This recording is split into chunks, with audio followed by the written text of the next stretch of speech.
आदरणीय अमित शाह जी हमारे मध्य में, ताली बजाकर अभिनंदन कीजिएंगे सब उनका। अभी कुछ क्षण के अंदर ही हमारे मध्य के अंदर हमारे देश के प्रधानमंत्री जी को प्रदेश राष्ट्र के अध्यक्ष आदरणीय जगत प्रकाश नड्डा जी लेकर आ रहे हैं। जिस प्रकार से हम भाग्यशाली है कि हमें ऐसा नेतृत्व मिला है। बोले नरेंद्र मोदी, नरेंद्र मोदी, हमारा नेता कैसा हो, हमारा नेता कैसा हो। आदरणीय प्रधानमंत्री जी अभी हमारे मध्य में आने वाले हैं। आप सबका अभी हमारे गैलरी के अंदर आपका सभी का स्वागत स्वीकार भी करेंगे और हमारा मार्गदर्शन भी करने वाले हैं। बोले नरेंद्र मोदी, नरेंद्र मोदी, हमारा नेता कैसा हो, हमारे नेता कैसा हो। अभी आदरणीय देश के प्रधानमंत्री हमारे नेता, विश्व के एकमात्र नेता आदरणीय नरेंद्र मोदी जी हमारे मध्य में आने वाले हैं। आपका स्वागत स्वीकार करेंगे। आप सब खड़े होकर तालियों की गड़गड़ाहट के साथ में आदरणीय नरेंद्र मोदी जी हमारे मध्य में आ चुके हैं। सब स्वागत करेंगे, तालियों को बजाकर स्वागत करेंगे। हमारे हरदी राजेश विश्व के एकमात्र नेता, देश के प्रधानमंत्री आदरणीय नरेंद्र मोदी जी हमारे मध्य में आ चुके हैं। आप सबका स्वागत स्वीकार करते हुए, आपको स्वागत का अभिनंदन देते हुए देश के प्रधानमंत्री आदरणीय नरेंद्र मोदी जी हमारे बीच में आ चुके हैं। ऊपर आपका स्वागत स्वीकार भी कर रहे हैं, आपका अभिनंदन भी कर रहे हैं। अभी हमारे मध्य में आदरणीय राष्ट्रीय अध्यक्ष जगत प्रकाश नड्डा जी, उनको हमारे मध्य में लेकर आने वाले हैं। हम पुनः आदरणीय नरेंद्र मोदी जी हमारे मध्य में आने वाले हैं। आपको बैठना नहीं है, अभी खड़े होकर उत्साह वर्धन करना है। हमने देश को भी यही बनाना है।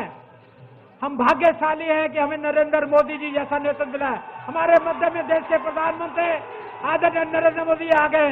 तालियां बजाकर मोदी मोदी मोदी मोदी, सब तालियां बजाकर अभिनंदन करेंगे, मोदी जी का स्वागत करेंगे।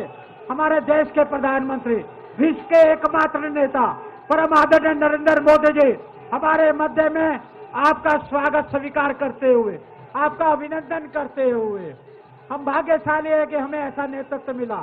आदरणीय नरेंद्र मोदी, आदरणीय मोदी जी, मोदी मोदी मोदी मोदी मोदी मोदी, हमारा नेता कैसा हो।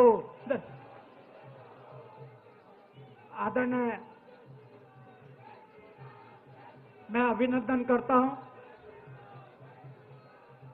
मैं निवेदन करता हूं कि राष्ट्रीय अध्यक्ष जी पुष्प माला द्वारा और सभी हमारे वरिष्ठ नेतागण आदरणीय राजनाथ सिंह जी, आदरणीय अमित शाह जी भी हमारे देश के प्रधानमंत्री नरेंद्र मोदी जी का पुष्प माला द्वारा अभिनंदन करेंगे।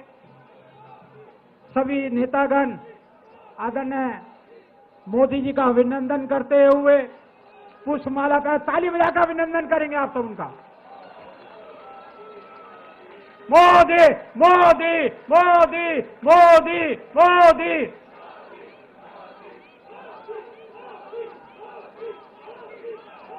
बहुत बहुत स्वागत है।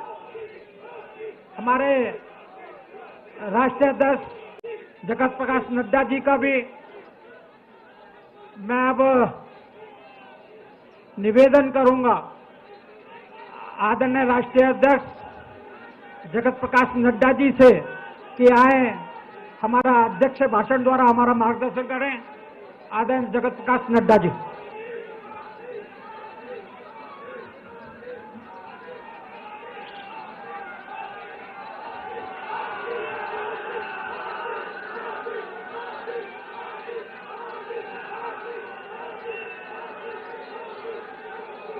बोलिए भारत माता की, भारत माता की, भारत माता की। मोदी जी आप आगे बढ़ो, मोदी जी आप आगे बढ़ो, मोदी है तो, मोदी है तो।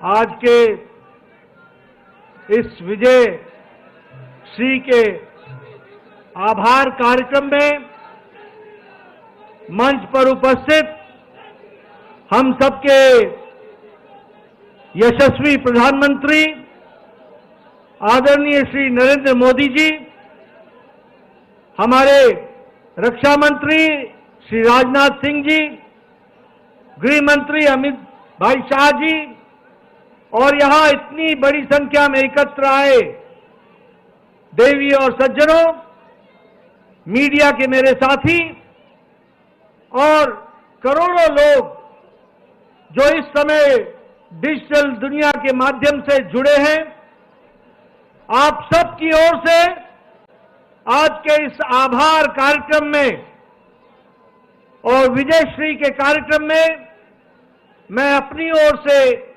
और आप सब की ओर से आदरणीय प्रधानमंत्री जी का हार्दिक अभिनंदन करता हूं, स्वागत करता हूं। मित्रों, ये ऐतिहासिक दिन, ये विशेष दिन जो आज भारत की जनता ने, महाराष्ट्र की जनता ने और विभिन्न राज्यों के उपचुनाव ने जो संदेश दिया है, वह निश्चित रूप में जिस कार्य को, जिस साधना को आदरणीय प्रधानमंत्री मोदी जी ने देशवासियों की सेवा करने का संकल्प उठाया, उस पर फिर से एक बार जनता ने मुहर लगा दी है। इसके लिए विशेष करके महाराष्ट्र की जनता, विभिन्न राज्यों में उपचुनाव की जनता और झारखंड की जनता को मैं बहुत बहुत धन्यवाद देता हूं, आभार व्यक्त करता हूं। मित्रों, जब मैं प्रधानमंत्री जी का अभिनंदन कर रहा हूं और आज सवेरे जब नतीजे आने शुरू हुए, तो हमें यह भी ध्यान में रखना चाहिए कि कल ही प्रधानमंत्री जी अपने 5 दिन की यात्रा में नाइजीरिया, ब्राजील और गयाना से होकर के आए हैं और दुनिया में, देश में, दुनिया में आदरणीय प्रधानमंत्री जी ने अपनी छाप छोड़ी।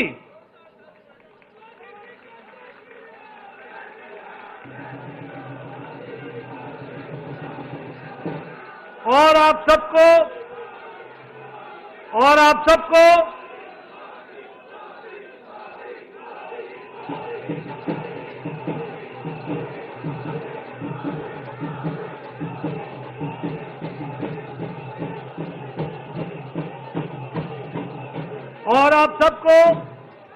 जानकर यह खुशी होगी कि नाइजीरिया ने और गयाना ने आदरणीय मोदी जी को अपने सर्वोच्च सम्मान के साथ उनको सम्मानित किया है।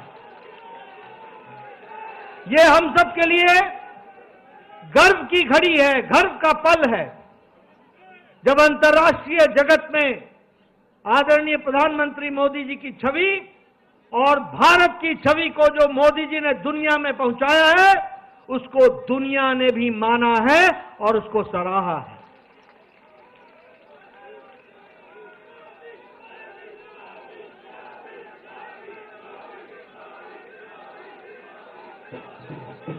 मित्रों,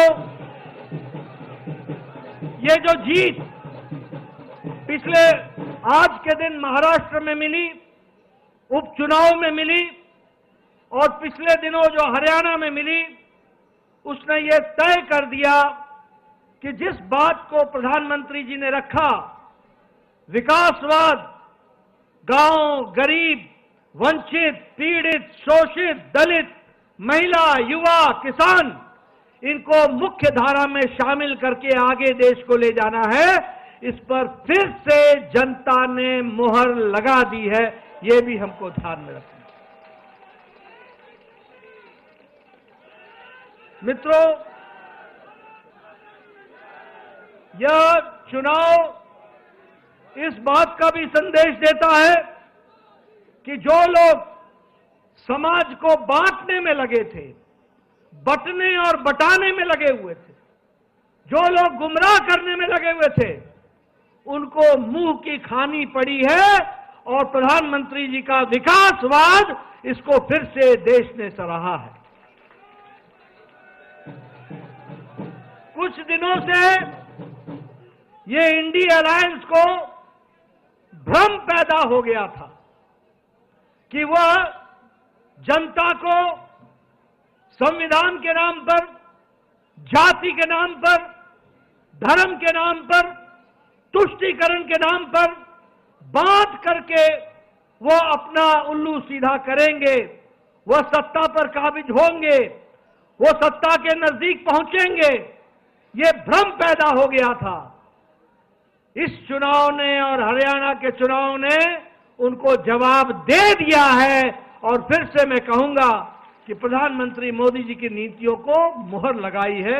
यह भी हमको ध्यान रखना।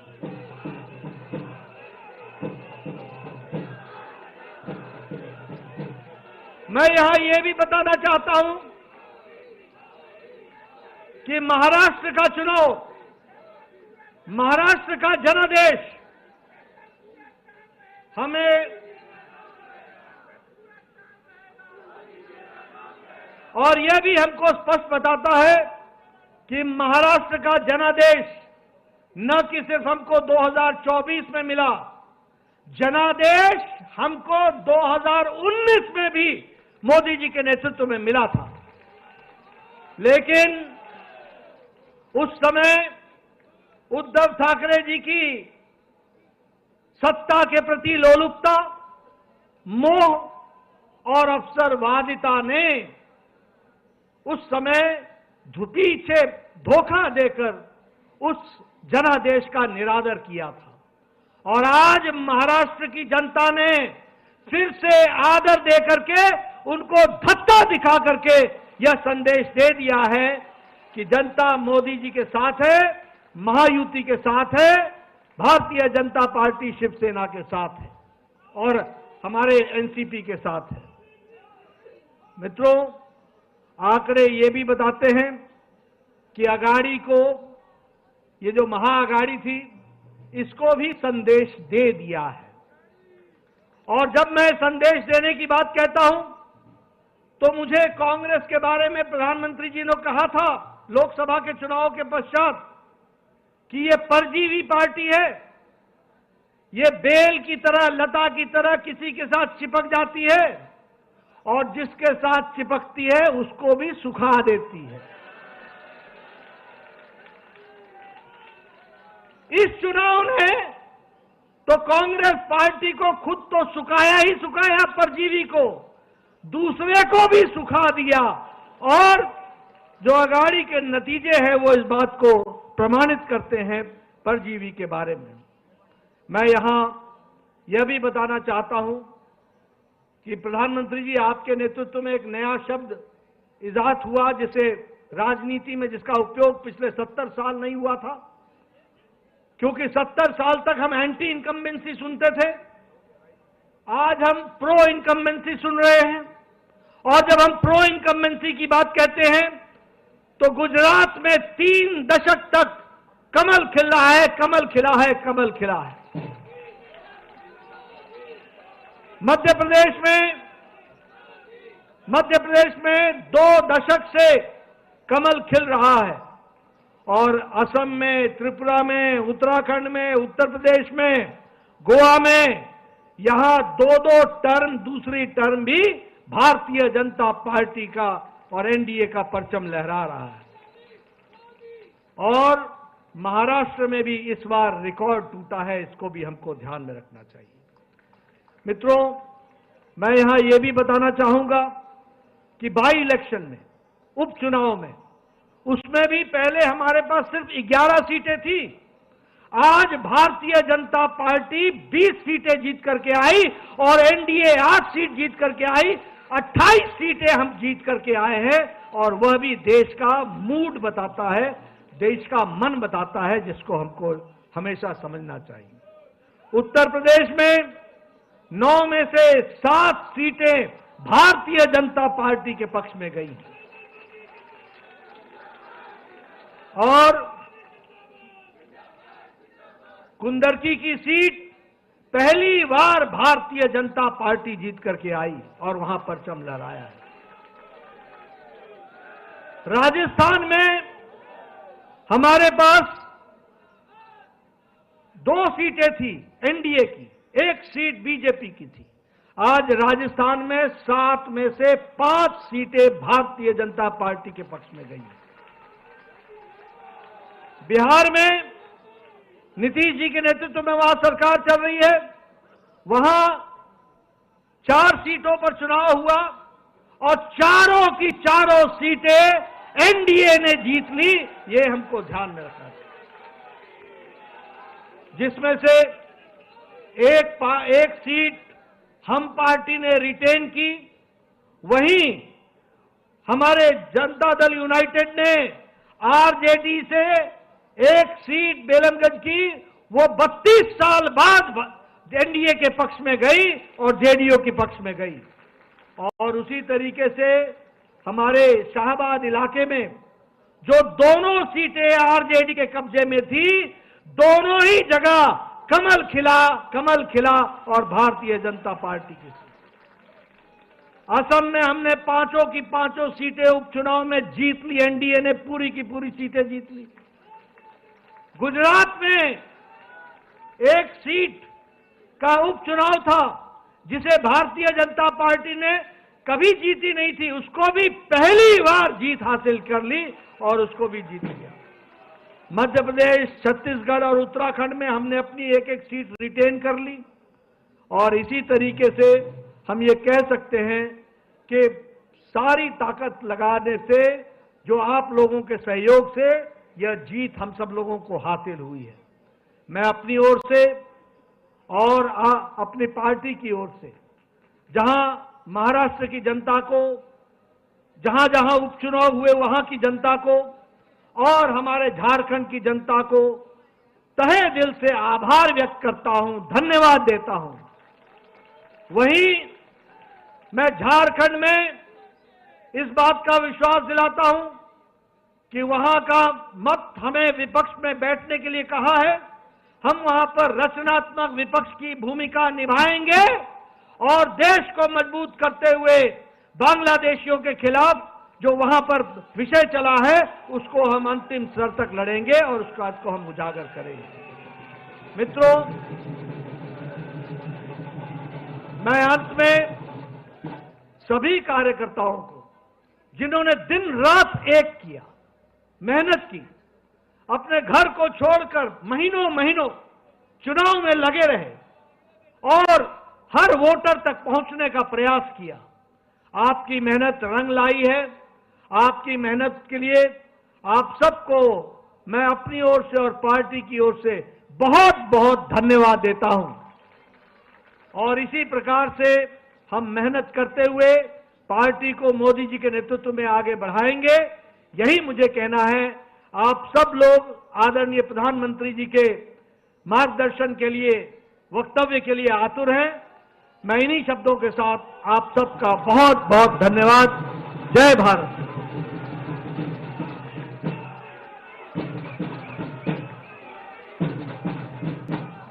धन्यवाद राष्ट्रीय अध्यक्ष आदरणीय जगत प्रकाश नड्डा जी का। अब मैं निवेदन करूंगा, प्रार्थना करूं, जिनको सुनने के लिए आप आतुर हैं, देश के प्रधानमंत्री आदरणीय नरेंद्र मोदी जी।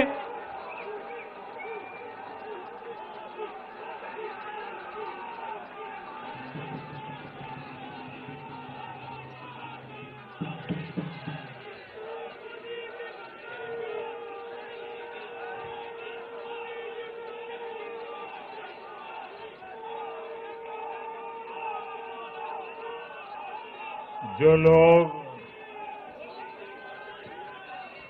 महाराष्ट्र से परिचित होंगे उन्हें पता होगा कि वहां पर जब जय भवानी कहते हैं तो जय शिवाजी का बुलंद नारा लगता है।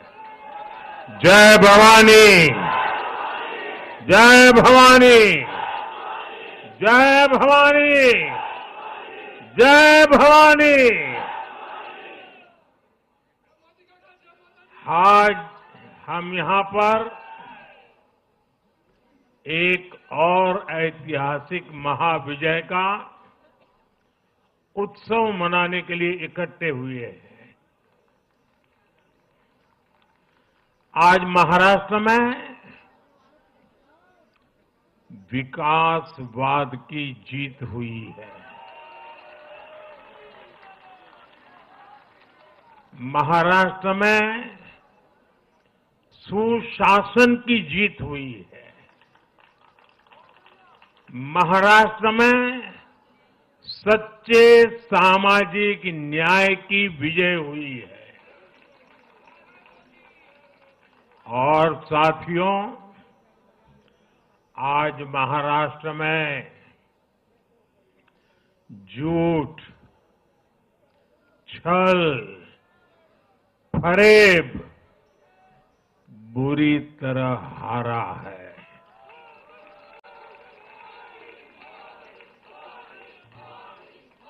विभाजनकारी ताकतें हारी है। आज नेगेटिव पॉलिटिक्स की पराजय हुई है। आज परिवारवाद की हार हुई है। आज महाराष्ट्र ने विकसित भारत के संकल्प को और मजबूत किया है।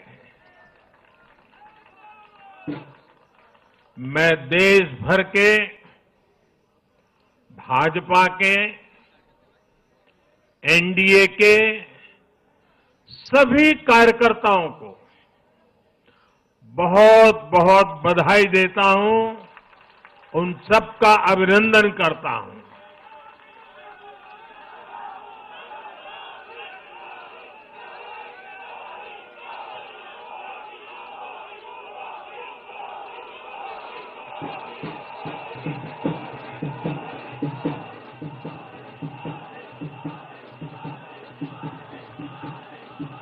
मैं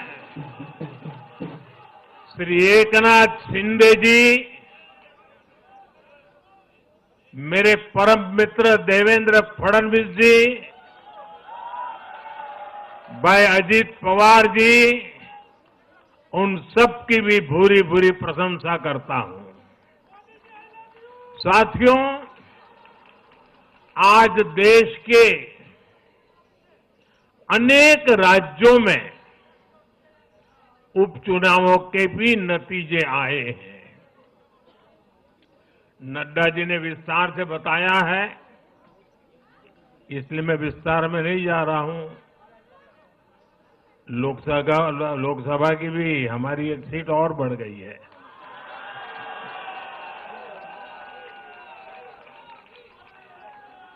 यूपी, उत्तराखंड और राजस्थान ने भाजपा को जमकर समर्थन दिया है। असम के लोगों ने भाजपा पर फिर एक बार भरोसा जताया है। मध्य प्रदेश में भी हमें सफलता मिली है। बिहार में भी एनडीए का समर्थन बढ़ा है। ये दिखाता है कि देश अब सिर्फ और सिर्फ विकास चाहता है। मैं महाराष्ट्र के मतदाताओं का, हमारे युवाओं का, विशेषकर माताओं बहनों का, हमारे किसान भाई बहनों का, देश की जनता का आदरपूर्वक नमन करता हूं। साथियों, मैं झारखंड की जनता को भी नमन करता हूं। झारखंड के तेज विकास के लिए हम अब और ज्यादा मेहनत से काम करेंगे और इसमें भाजपा का एक एक कार्यकर्ता अपना हर प्रयास करेगा। साथियों, छत्रपती शिवाजी महाराजांच्या महाराष्ट्राने आज दाखवून दिले तुष्टीकरणाचा सामना कसा करायचा।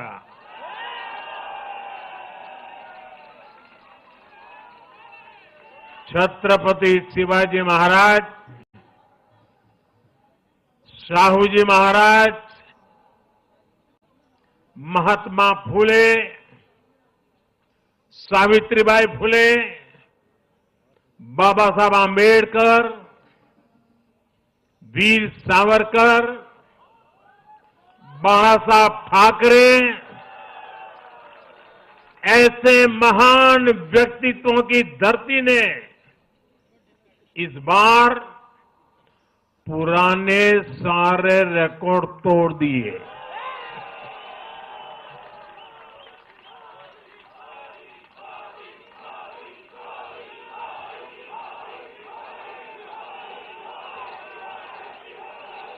और साथियों, बीते 50 साल में किसी भी पार्टी या किसी भी प्री पोल अलायंस के लिए ये सबसे बड़ी जीत है 50 साल के बाद।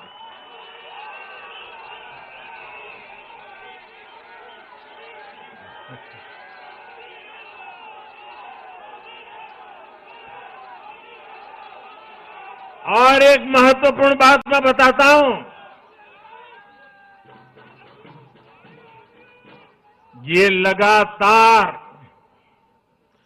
तीसरी बार है जब भाजपा के नेतृत्व में किसी गठबंधन को लगातार महाराष्ट्र ने आशीर्वाद दिए हैं, विजयी बनाया है। और ये लगातार तीसरी बार है जब भाजपा महाराष्ट्र में सबसे बड़ी पार्टी बनकर उभरी है।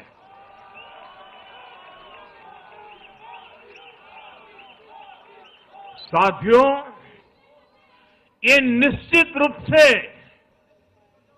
ऐतिहासिक है। ये भाजपा के गवर्नेंस मॉडल पर मुहर है।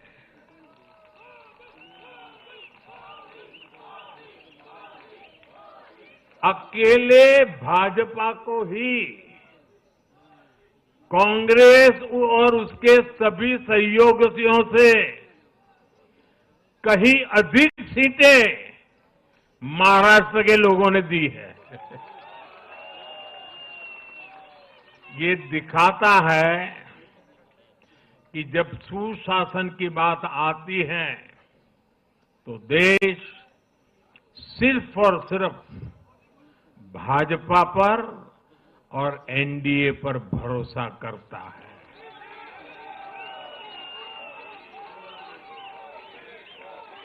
साथियों, एक और बात है जो आपको और खुश कर देगी।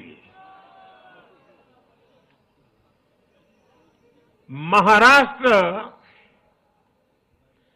देश का छठा राज्य है जिसने भाजपा को लगातार 3 बार जनादेश दिया है।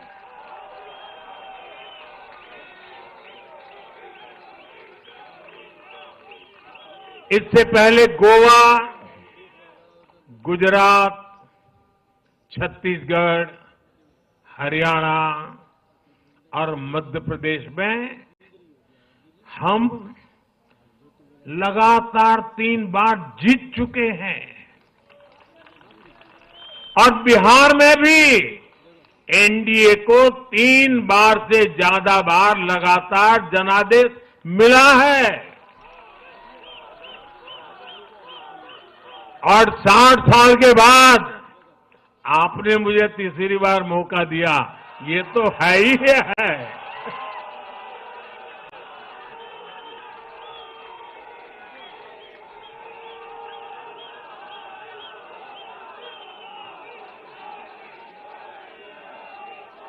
ये जनता का हमारे सुशासन के मॉडल पर विश्वास है और इस विश्वास को बनाए रखने में हम कोई कोर कसर बाकी नहीं रखेंगे। साथियों, मैं आज महाराष्ट्र की जनता जनार्दन का विशेष अभिनंदन करना चाहता हूं। लगातार तीसरी बार स्थिरता को चुनना ये महाराष्ट्र के लोगों की सूझबूझ को दिखाता है। हां, बीच में जैसा अभी नड्डा जी ने विस्तार से कहा था, कुछ लोगों ने धोखा करके अस्थिरता पैदा करने की कोशिश की, लेकिन महाराष्ट्र ने उनको नकार दिया है और उस पाप की सजा मौका मिलते ही दे दी है।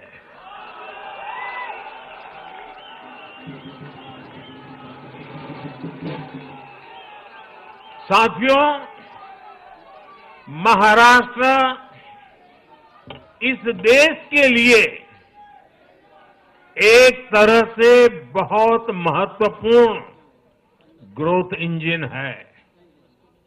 इसलिए महाराष्ट्र के लोगों ने जो जनादेश दिया है, वो विकसित भारत के लिए बहुत बड़ा आधार बनेगा। वो विकसित भारत के संकल्प की सिद्धि का आधार बनेगा।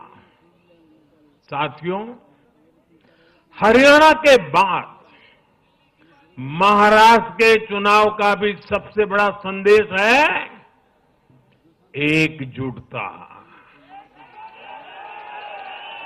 एक है तो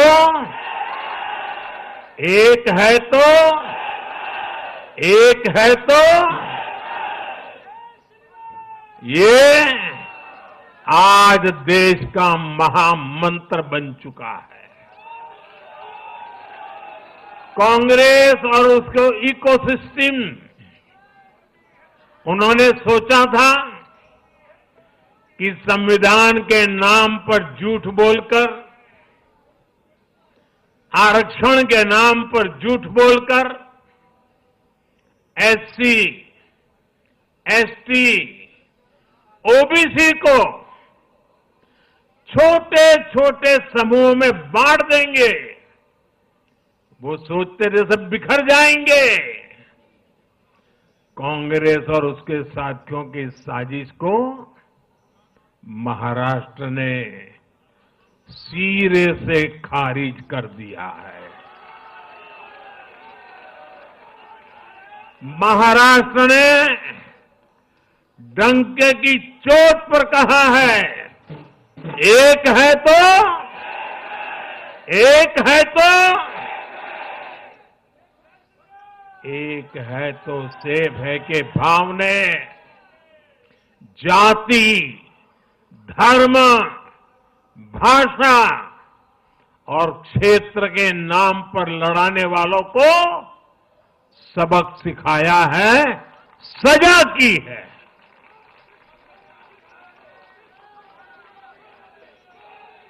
आदिवासी भाई बहनों ने भी भाजपा एनडीए को वोट दिया। ओबीसी भाई बहनों ने भी भाजपा एनडीए को वोट दिया।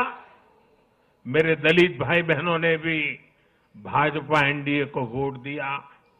समाज के हर वर्ग ने भाजपा एनडीए को वोट दिया।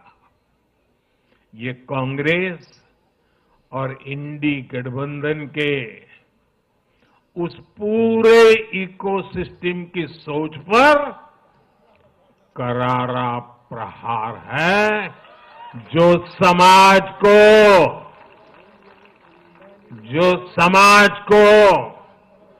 बांटने का एजेंडा चला रहे थे। साथियों,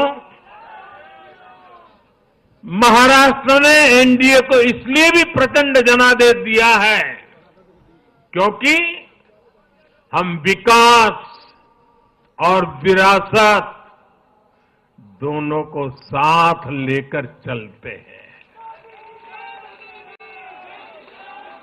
महाराष्ट्र की धरती पर इतनी विभूतियां जन्मी है। बीजेपी और मेरे लिए छत्रपति शिवाजी महाराज आराध्य पुरुष है।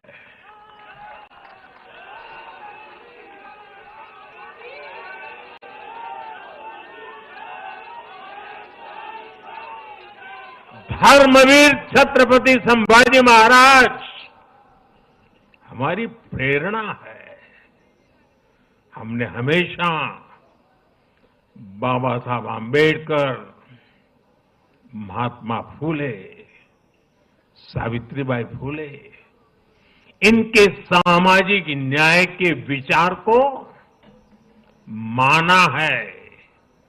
यही हमारे आचार में है, यही हमारे व्यवहार में है। साथियों, लोगों ने मराठी भाषा के प्रति भी हमारा प्रेम देखा है। कांग्रेस को वर्षों तक मराठी भाषा की सेवा का मौका मिला, लेकिन इन लोगों ने इसके लिए कुछ नहीं किया। हमारी सरकार ने मराठी को क्लासिकल लैंग्वेज का दर्जा दिया। मातृभाषा का सम्मान, संस्कृतियों का सम्मान और इतिहास का सम्मान हमारे संस्कार में है, हमारे स्वभाव में है।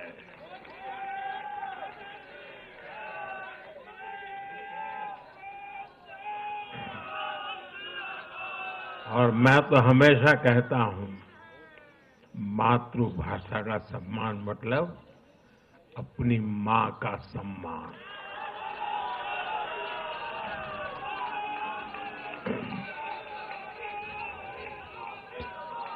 और इसलिए मैंने विकसित भारत के निर्माण के लिए लाल किले की प्राचीर से पंच प्राणों की बात की। हमने इसमें विरासत पर गर्व को भी शामिल किया। जब भारत विकास भी और विरासत भी इसका संकल्प लेता है तो पूरी दुनिया इसे देखती है। आज विश्व हमारी संस्कृति का सम्मान करता है। क्यों? क्योंकि हम इसका सम्मान करते हैं। अब अगले 5 साल में महाराष्ट्र विकास भी विरासत भी के इसी मंत्र के साथ तेज गति से आगे बढ़ेगा। साथियों, इंडी वाले देश के बदले मिजाज को नहीं समझ पा रहे हैं।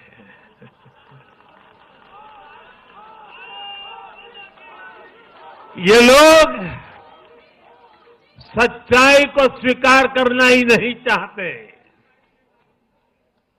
ये लोग आज भी भारत के सामान्य वोटर के विवेक को कम करके आंकते हैं। देश का वोटर, देश का मतदाता अस्थिरता नहीं चाहता। देश का वोटर नेशन फर्स्ट की भावना के साथ है।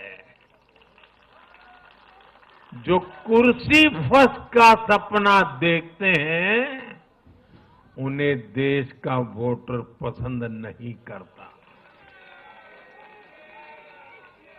साथियों, देश के हर राज्य का वोटर दूसरे राज्यों की सरकारों का आकलन भी करता है। वो देखता है कि जो एक राज्य में बड़े बड़े प्रॉमिस करते हैं, उनकी परफॉर्मेंस दूसरे राज्य में कैसी है। महाराष्ट्र की जनता ने भी देखा कि कर्नाटका, तेलंगाना और हिमाचल में कांग्रेस सरकारें कैसे जनता से विश्वासघात कर रही है। ये आपको पंजाब में भी देखने को मिलेगा।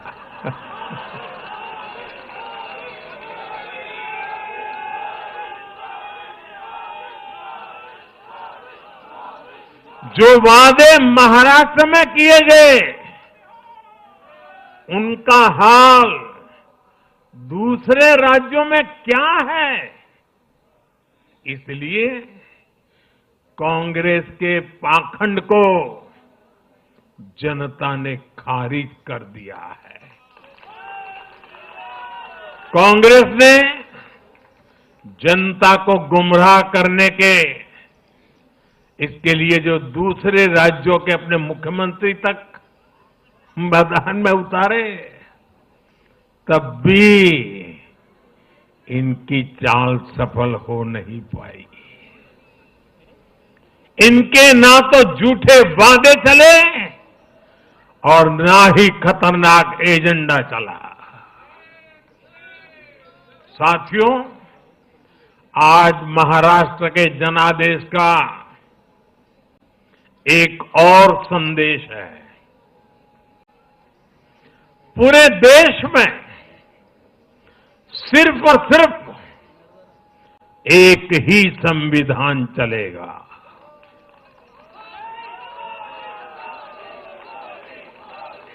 वो संविधान है बाबा साहब आम्बेडकर का संविधान, भारत का संविधान।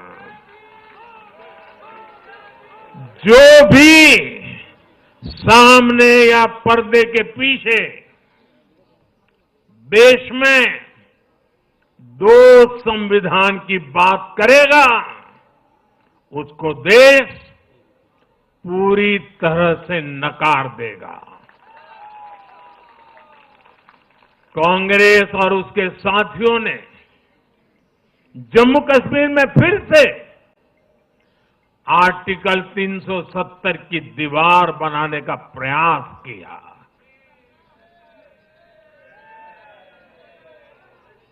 वो संविधान का भी अपमान है।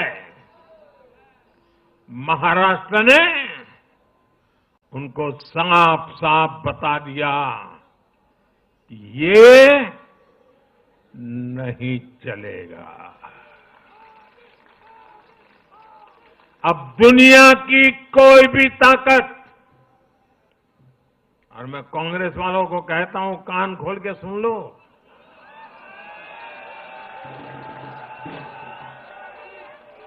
उनके साथियों को भी कहता हूं, अब दुनिया की कोई भी ताकत 370 को वापस नहीं ला सकती।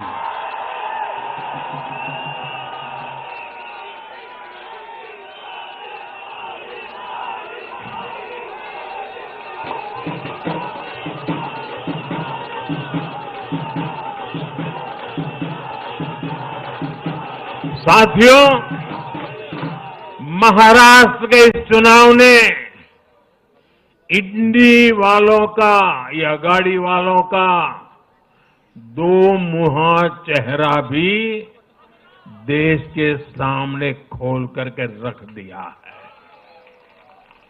हम सब जानते हैं बाला साहब ठाकरे का इस देश के लिए, समाज के लिए बहुत बड़ा योगदान रहा है।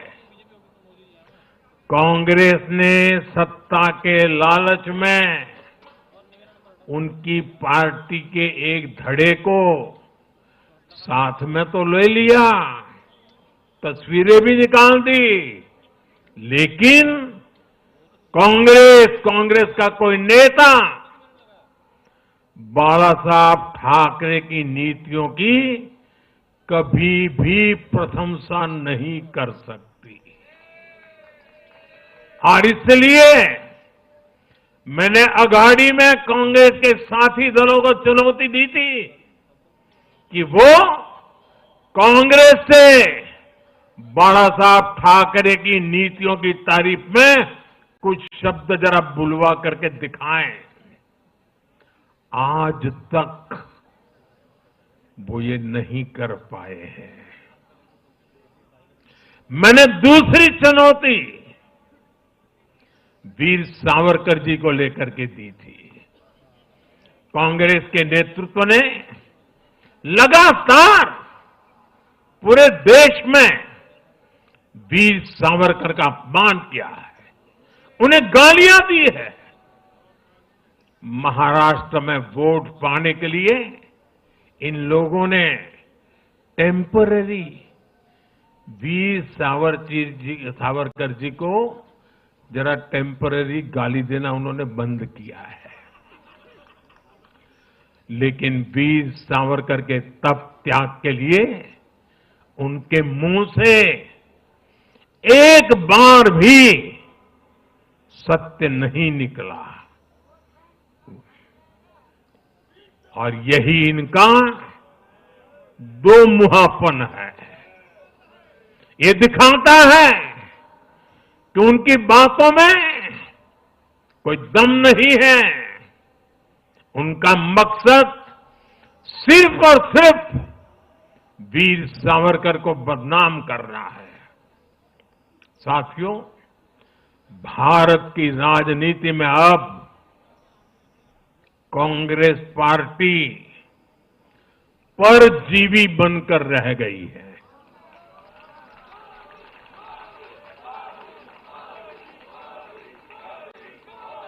कांग्रेस पार्टी के लिए अब अपने दम पर सरकार बनाना लगातार मुश्किल हो रहा है। हाल ही के चुनावों में जैसे आंध्र प्रदेश, अरुणाचल प्रदेश, सिक्किम, हरियाणा और आज महाराष्ट्र में उनका सुपड़ा साफ हो गया।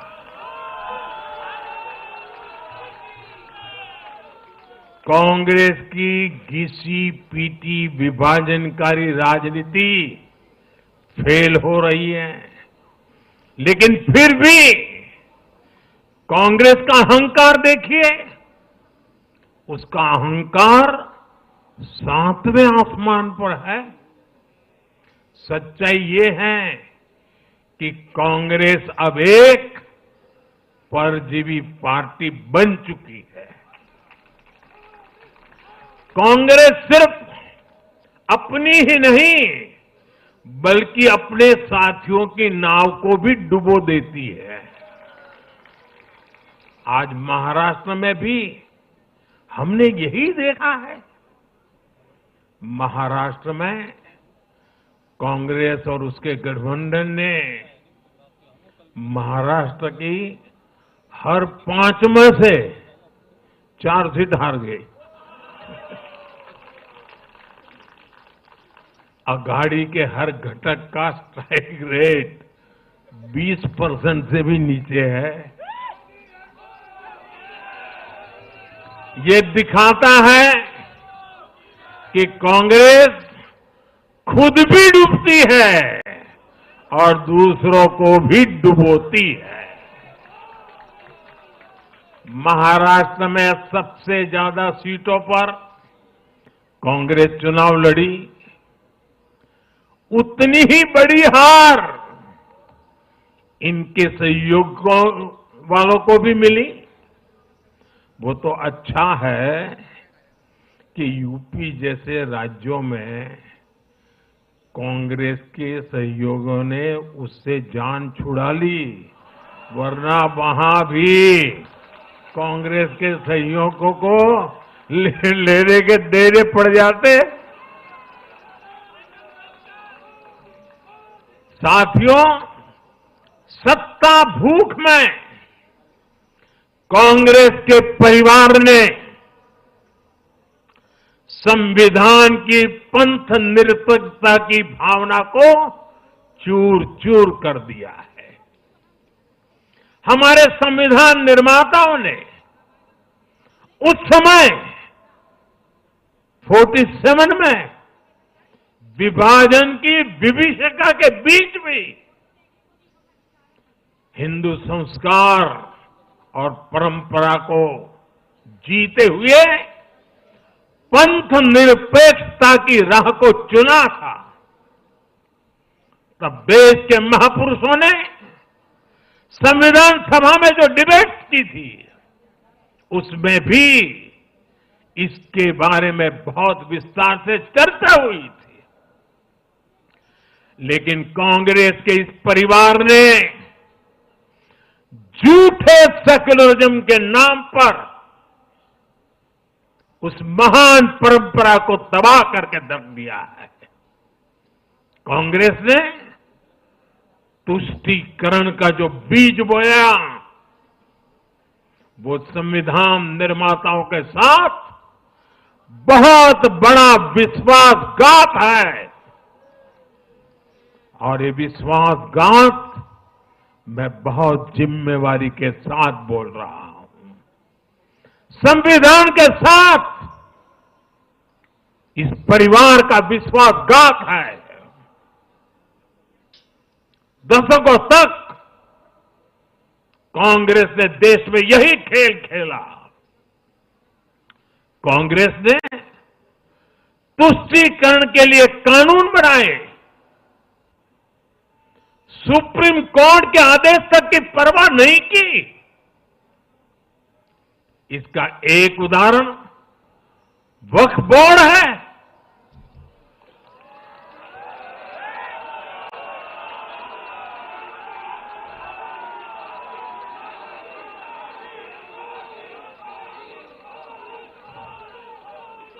दिल्ली के लोग तो चौंक जाएंगे। हालात ये थी कि 2014 में इन लोगों ने सरकार से जाते जाते दिल्ली के आसपास की अनेक संपत्तियां वक्फ बोर्ड को सौंप दी थी।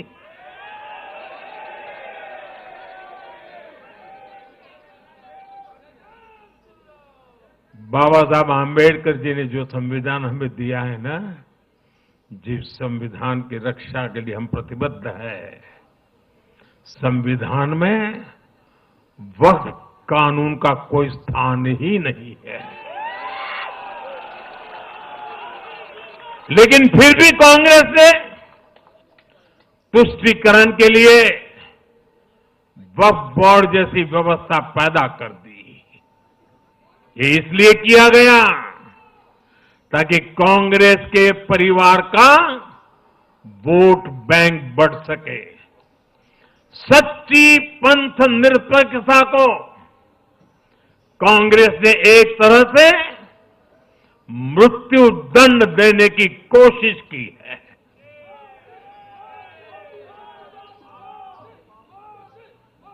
साथियों, कांग्रेस के शाही परिवार की सत्ता भूख इतनी विकृति हो गई है कि उन्होंने सामाजिक न्याय की भावना को भी चूर चूर कर दिया है।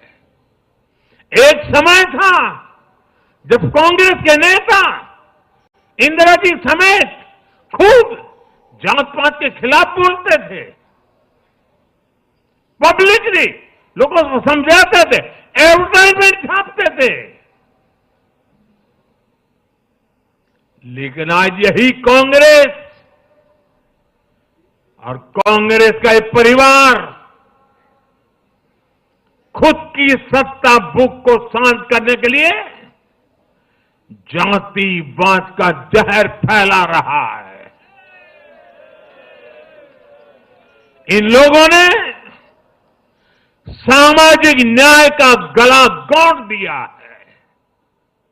साथियों, एक परिवार की सत्ता भूख इतने चरम पर है कि उन्होंने खुद की पार्टी को ही खा लिया है।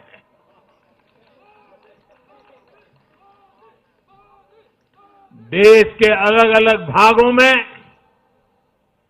कई पुराने जमाने के कांग्रेस कार्यकर्ता हैं, पुरानी पीढ़ी के लोग हैं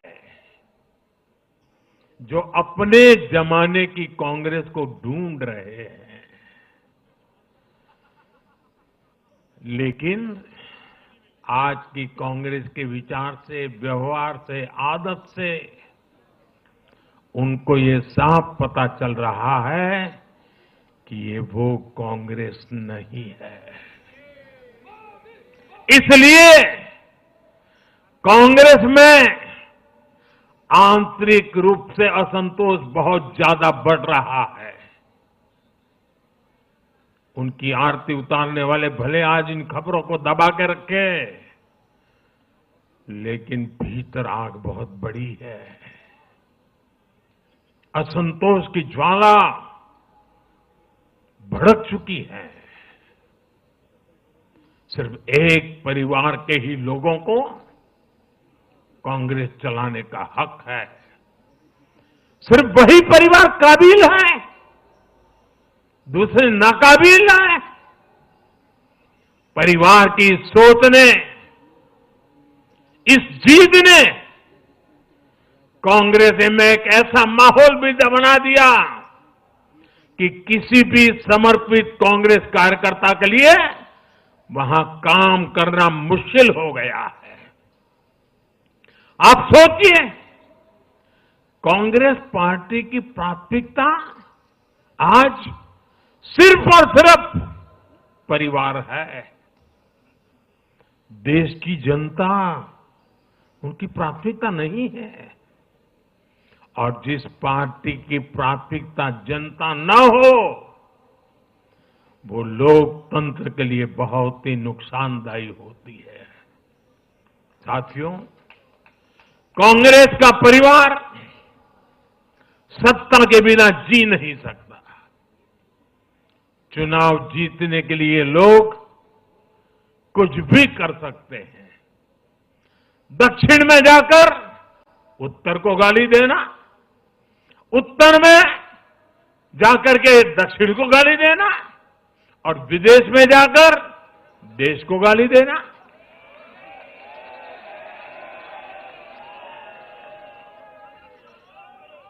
और अहंकार इतना कि ना किसी का मान, ना किसी की मर्यादा, और खुलेआम झूठ बोलते रहना, हर दिन एक नया झूठ बोलते रहना। यही कांग्रेस और उसके परिवार की सच्चाई बन गई है। आज कांग्रेस का अर्बन नक्सलवाद भारत के सामने एक नई चुनौती बनकर खड़ा हो गया है। इन अर्बन नक्सलियों का रिमोट कंट्रोल देश के बाहर है, और इसलिए सभी को इस अर्बन नक्सलवाद से बहुत सावधान रहना है। आज देश के युवाओं को, हर प्रोफेशनल को कांग्रेस की हकीकत को समझना बहुत जरूरी है। साथियों, जब मैं पिछली बार भाजपा मुख्यालय आया था, तो मैंने हरियाणा से मिले आशीर्वाद पर आपसे बात की थी। तब हमें गुरुग्राम जैसे शहरी क्षेत्र के लोगों ने भी अपना आशीर्वाद दिया था। अब आज मुंबई ने, पुणे ने, नागपुर ने, महाराष्ट्र के ऐसे सभी बड़े शहरों ने अपनी स्पष्ट राय रखी है।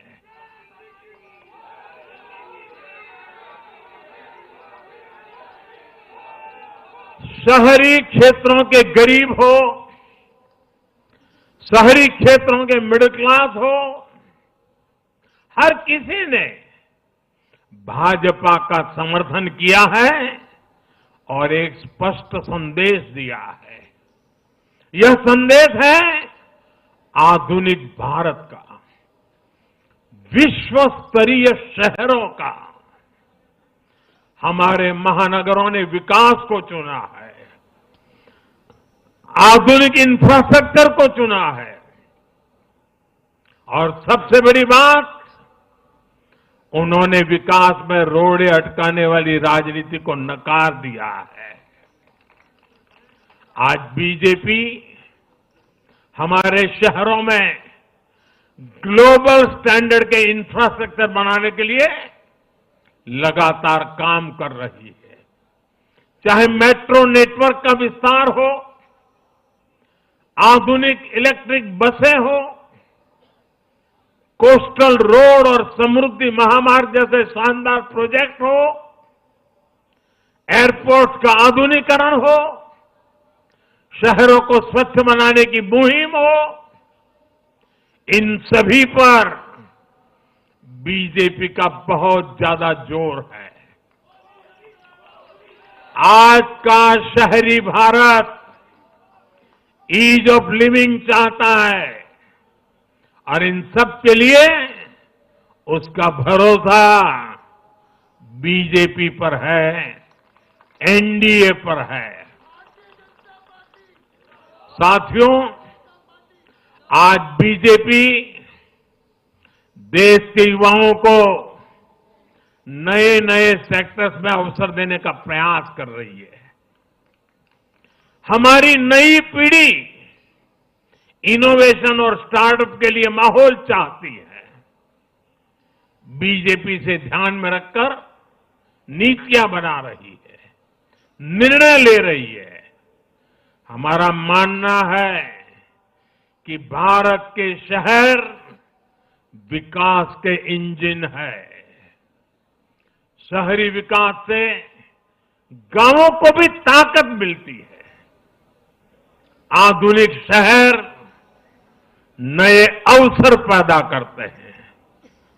हमारा लक्ष्य है कि हमारे शहर दुनिया के सर्वश्रेष्ठ शहरों की श्रेणी में आए और बीजेपी एनडीए सरकारें इसी लक्ष्य के साथ काम कर रही है।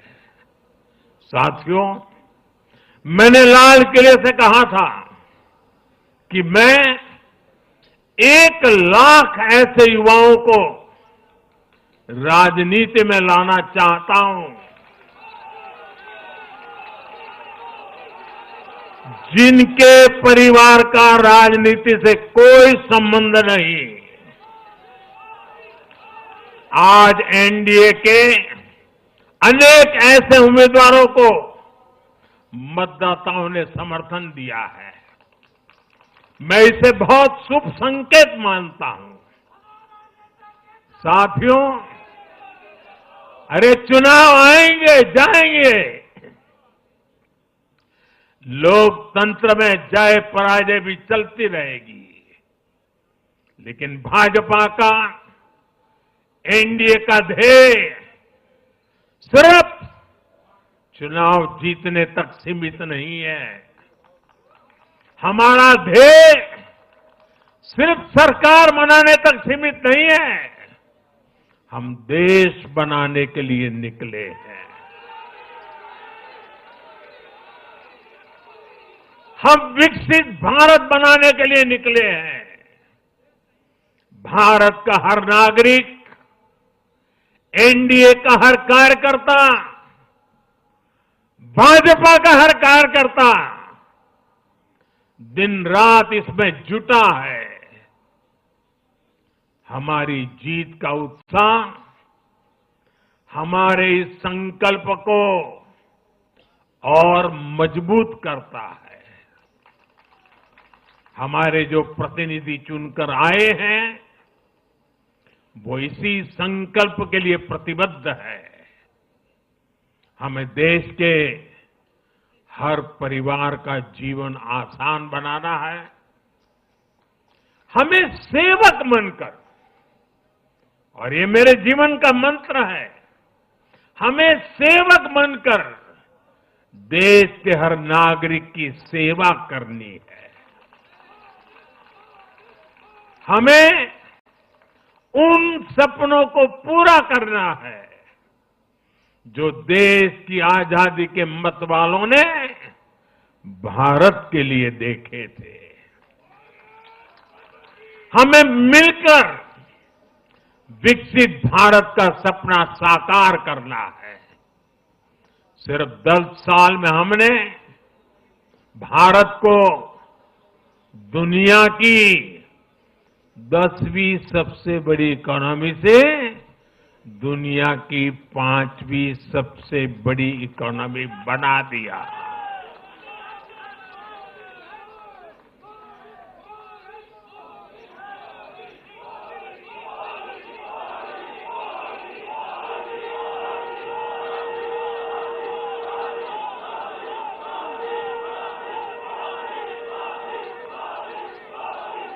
किसी को भी लगता, अरे मोदी जी 10 में से 5 पर पहुंच गए, अब तो बैठो आराम से। आराम से बैठने के लिए मैं पैदा नहीं हुआ।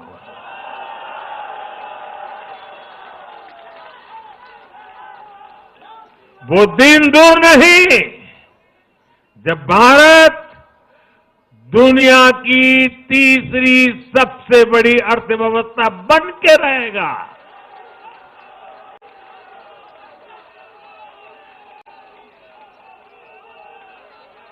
हम मिलकर आगे बढ़ेंगे, एकजुट होकर आगे बढ़ेंगे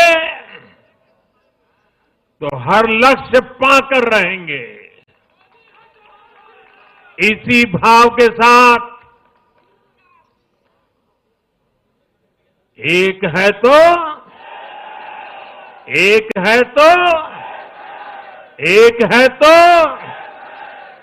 मैं एक बार फिर आप सभी को बहुत बहुत बधाई देता हूं, देशवासियों को बधाई देता हूं, महाराष्ट्र के लोगों को विशेष बधाई देता हूं। मेरे साथ बोलिए, भारत माता की, भारत माता की, भारत माता की, भारत माता की, भारत माता की। वंदे वंदे वंदे वंदे वंदे वंदे वंदे वंदे। बहुत बहुत धन्यवाद। बहुत बहुत धन्यवाद आदरणीय देश के प्रधानमंत्री आदरणीय नरेंद्र मोदी जी। सब ताली बजा के अभिनंदन करेंगे, ताली बजा के अभिनंदन करेंगे। मोदी मोदी मोदी मोदी मोदी मोदी। पुनः अभिनंदन है देश के प्रधानमंत्री आदरणीय नरेंद्र मोदी जी का। अभिनंदन है हमारे राष्ट्रीय अध्यक्ष आदरणीय जगत प्रकाश नड्डा जी का, आदरणीय अमित शाह जी का, आदरणीय राजनाथ सिंह जी का। अभी सबसे आग्रह सब प्रसाद लेकर जाएंगे, नीचे आपके लिए प्रसाद उपलब्ध है। बहुत बहुत धन्यवाद।